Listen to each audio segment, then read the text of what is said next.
Good afternoon and good evening to all. Myself Vaibhav. In today's session of Visual JForex, we will be continuing with the algorithm development using the indicator Murray's channel. This is the indicator which we can utilize to give us the idea for the trend, and we are going to use it for the optimized trade entries as well. This is the second part, and in today's session, I will be explaining to you how you can define the logic for the execution of the trades in a profitable manner on the buy side. So let us now go to the Visual JForex board, which has been developed by the Dukascopy Bank SA. As you can see, the development so far includes this instrument subscription, where the instrument of choice is Euro USD. Afterwards, the position amount was defined at zero so as to ensure that there is no existing pending or open position on the account. These Murray channel indicators have been added. First one is of 4 hourly candle period and this latter one is of hourly. And to look at the price volatility, price action, we are also relying on these get historical candle blocks. Here also, we are taking into consideration two different candle periods, hourly and 4 hourly. And soon enough, I will be explaining to you how we can utilize these two different parameters, two different time frames. These 10-second blocks will be used to optimize or pinpoint the exact entry point. Now, on the JForex platform, here is the brief refresher of the conditions which we will use to look for the execution of the trade so as to ensure that we have higher probability of ending the trade with profit rather than loss. We are taking the help of these Murray channel outputs, and as I had explained to you last time around, we are simply relying on three key output values. We get 12 output values in all for this indicator, and of that we are only taking into consideration three prominent ones, and these will be important markers, critical markers, which will help us in determining whether the underlying momentum is bearish or bullish. On the 4 hourly time frame, we need the 4 out of 8 pivot point of this channel to be acting as a deciding factor. We need the last 4 hourly candle to have closed above it for any buy trade to execute, and for any sell trade to execute we will need the last 4 hourly candle close to be below it. So this is going to be a important marker and a central point of our strategy. It will decide whether we have to go for a buy trade or the sell trade. So pay attention to it.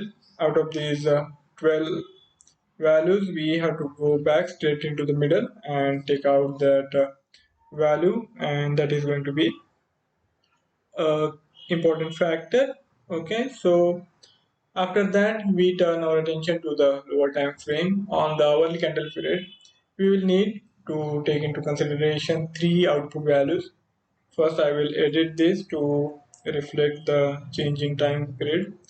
This is defined for the 4 hours, which I will change to hourly. Okay, now we have the plotting for the hourly, and here I will point out some values to you. The 4 out of 8 stands at 1.17798. So this is the central point, and this is going to be the entry point also. For any buy trade to execute, we will need the last hourly candle close to have happened above the sixth of 8 lines, and for that we will need the closing value to be greater than 1.181, and whenever the hourly candle close is happening above that, the order will be placed exactly at this central point, the 4 out of 8 point, and we will also consider this difference between these two lines, and that will be the stop loss, and twice of it will be the target price. So we take into consideration these channel values to set the entry point as well as its dynamic stop loss and target pricing. Okay, and this is relying on the default parameters, default setup. We are taking into consideration 90 hourly candles. So this data is dependent on last 90 hours, how the price action has unfolded in last 90 hours. Okay, so I hope you have been able to understand the logical requirements. Now we turn to the execution part, and here we are going to rely on these 12 output parameters.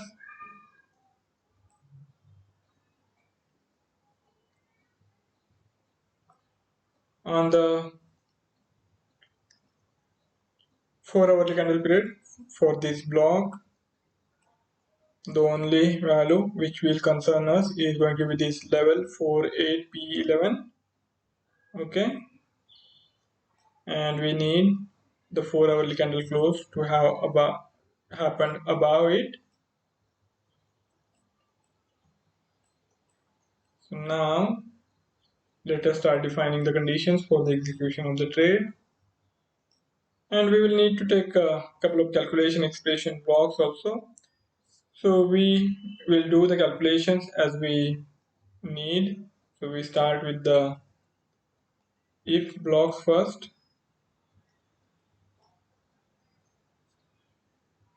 There is server error. Let me see what's going wrong.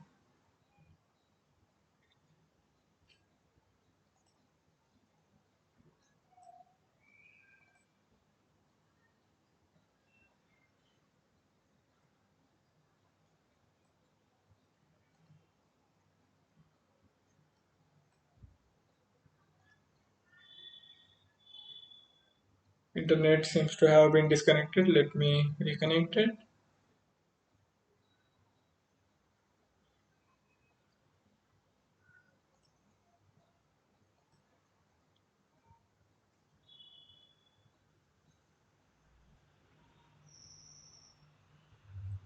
Okay, now it should work.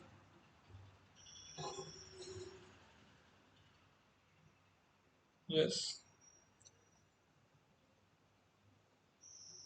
So we start defining the conditions here.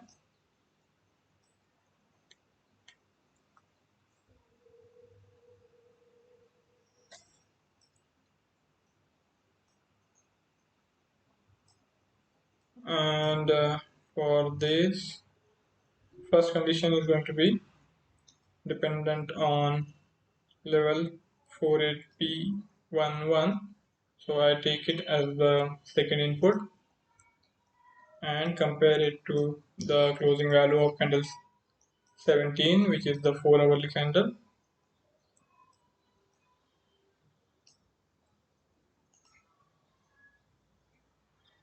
Auto created variables, and in it we have to go to the candle 17 output values. We need its candle close, and here the first input needs to be greater than second input. Okay,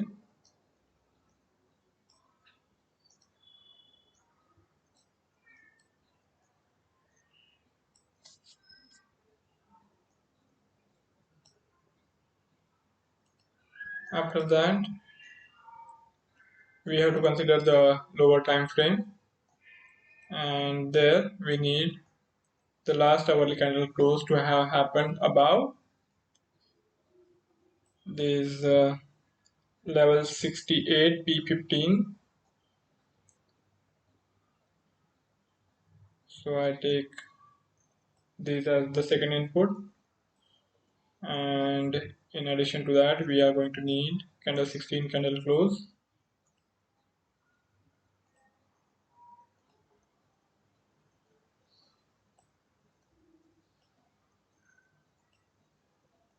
Okay, and the condition is going to be same. First input will need to be greater than second input, and once we are done with this, all we need to do is define the exact moment of entry, and for that we have to compare the closing values of the last hourly candle with the 10-second candle close, and that will be the point of entry for us. First input greater than second input. Now candle 16 candle close is going to be the common input,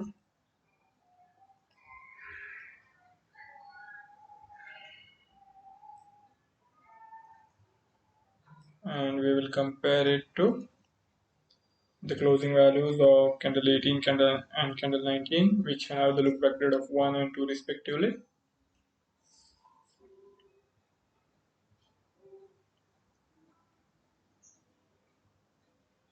So I take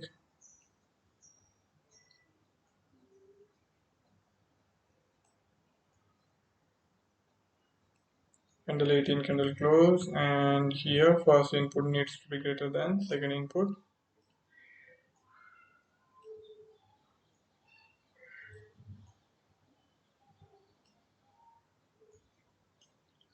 And after that we take candle 19 candle close, and we have to ensure that its closing value was less than candle 16 candle close.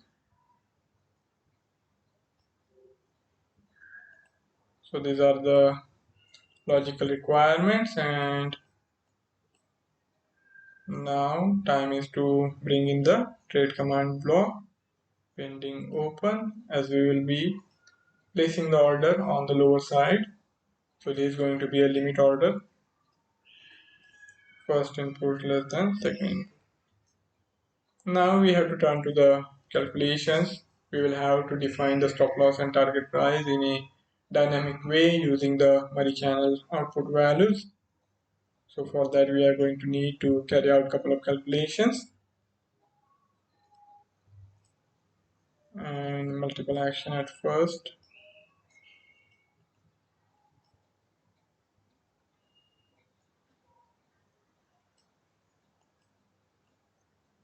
Now let me arrange this on the lower side.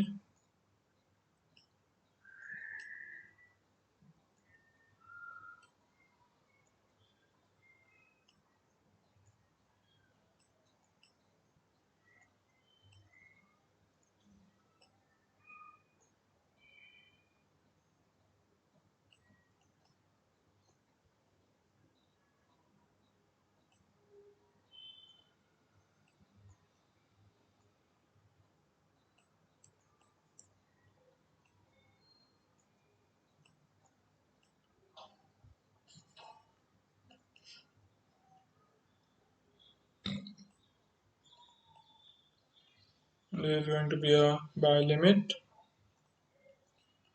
and for defining these input parameters we will have to carry out fresh calculations.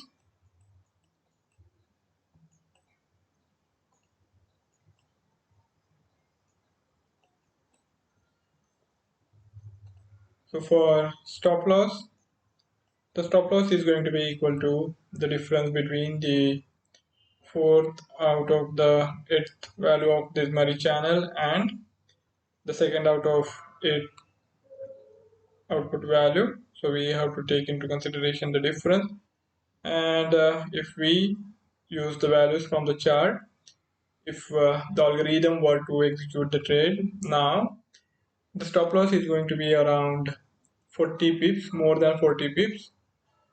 Okay, so we take the output values from this block which we have defined of the hourly candle period,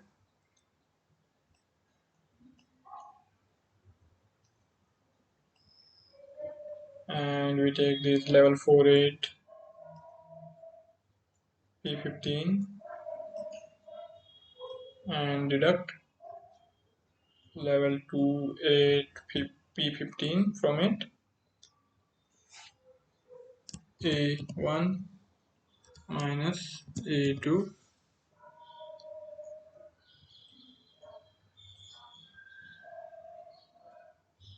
and its value I will name it as the SLD.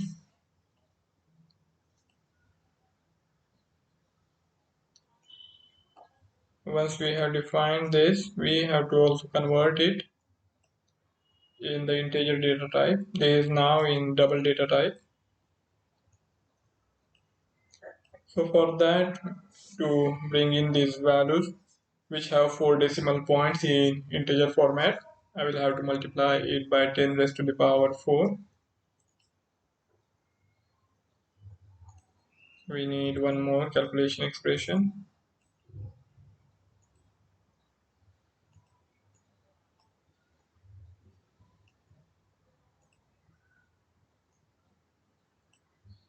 We need to create a new variable. Its start value will be 2,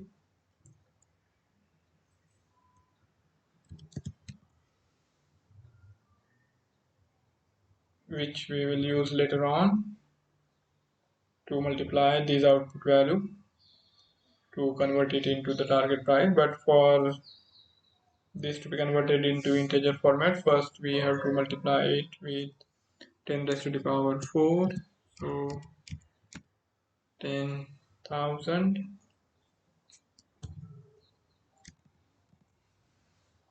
Okay.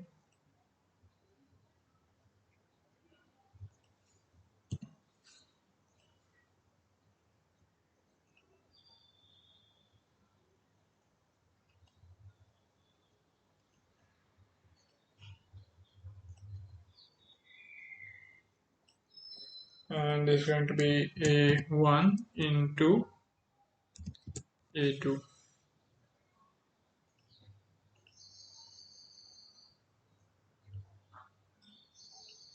Now let us take the trade command block and here I will create a new variable again. We will name it SLB, as this is going to be the stop loss for the buy trade, and I will assign it to this output value. So we are going to retrieve or derive the output value of this calculation expression and using it as stop loss in a dynamic manner. The execution price, the price at which the order will be placed, is going to be this level 48 P15. Okay.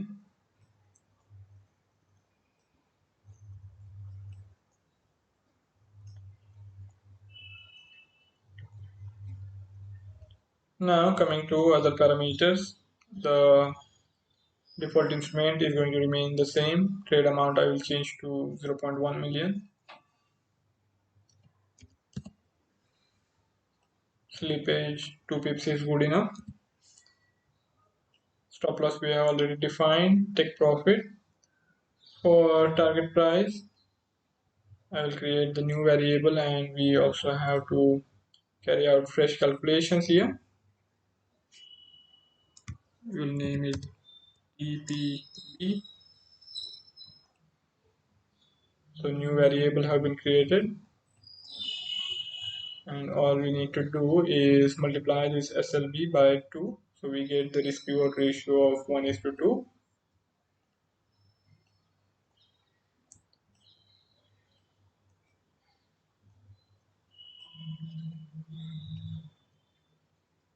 Here is this, and we use the Excel convention A1 into A2.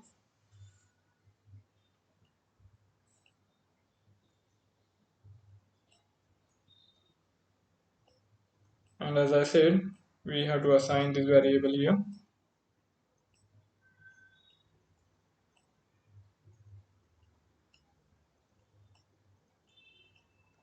Okay, so I think most of the job is done for the execution of the buy trade. One thing is missing. We also have to define the order validity. So for this, new calculation will need to be done. So I again add calculation expression block. Order validity, I think depending on your preference, you can keep it 1 hour, 2 or 4 hours or even more than that. But since we are dealing with two different time frames, I think order validity of 4 hours should be good enough. But it is not something like sacrosanct. You can change it if you want. So we need to take last tick time.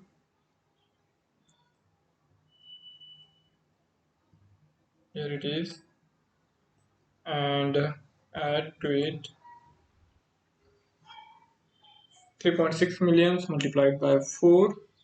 So I have to create two new variables here. This will have the start value of 3.6 millions.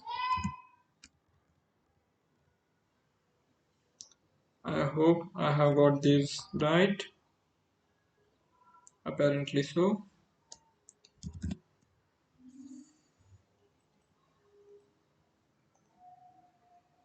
So here comes the new variable, and one more is needed, which will have the start value of 4. I will name it OV, and there is going to be A1 plus A2 into A3. Okay, quite simple. And here also we have to pay attention to the data type, as the create command input parameters are of different data types. And if we create the variable here, it is going to be double, but we need it to be of long format. So what I will do is I will create the variable here, name it OVE, and assign it to this result of the calculation. Okay, now our job is done as far as the buy side is concerned.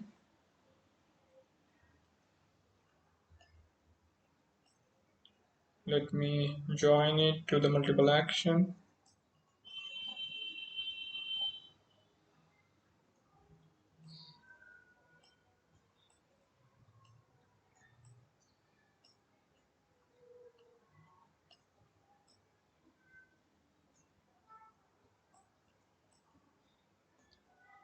Okay, so this algorithm is quite simple. All we need is to define these four conditions, and out of these four, two are related to the execution point, and only two are new to you, which we have taken from these output blocks of the Murrey channel indicator.